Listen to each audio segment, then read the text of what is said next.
suka dia macam nenek.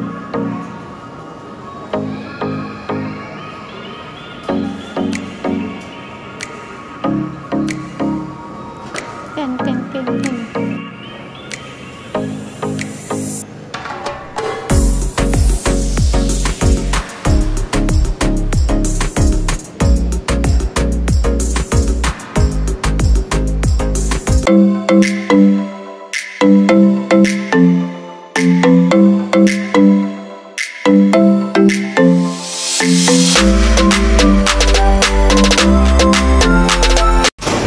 Assalamualaikum, salam sejahtera, salam setengah hari lah kot. Kita tengok balik pukul berapa sekarang.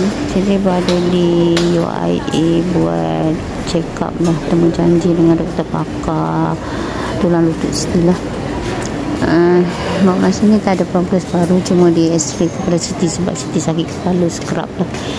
Dia cuma bagi tahu simptom-simptom apa itu je lah, tapi buat masa ni tak ada apa cakap benda yang risiko yang terlalu tinggi lah. Sebab dia cakap kemungkinan Siti punya umur dah meningkat, benda tu akan ada lah macam sakit saraf lebih lah. Sebab walaupun Siti tak banyak buat kerja kat rumah, tapi benda tu akan ada setiap masa sebab umur kita dah meningkat, daya tahan sakit pada badan tu dah berkurangan macam tu lah doktor cakap. Benda lain rasanya tak ada risiko yang tinggi, dia cakap macam tu. Cuma dia ada tambah ubat dah untuk Siti dan tambah fio terapi dekat hospital besar Kuantan. Macam tu lah. Dia buat surat untuk ujuk kat sana. Hari ni memang ramai gila. Kalau ikut yang Siti dia buat janji dalam pukul 8, tapi Siti datang lewat tengok orang ramai. Dalam pukul 8.30 Siti sampai sini tadi. Jadi lambat lah. Dah dapat pukul 12 rasanya, 11 lebih orang macam tu dah sekarang ni. Siti tak tengok jam. Orang makin lama makin ramai lah. Saya tak tahu sampai pukul berapa kat sini, tapi rasanya pukul 3 dah tak ada, rasanya lah.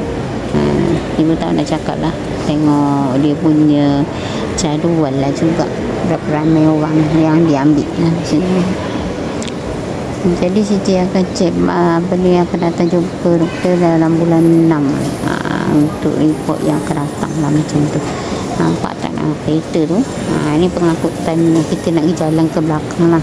Tadi masa Siti bawa tak nak ke x-ray tadi, dia tak ada sebab dia pusing-pusing tengok orang nak pergi ke belakang.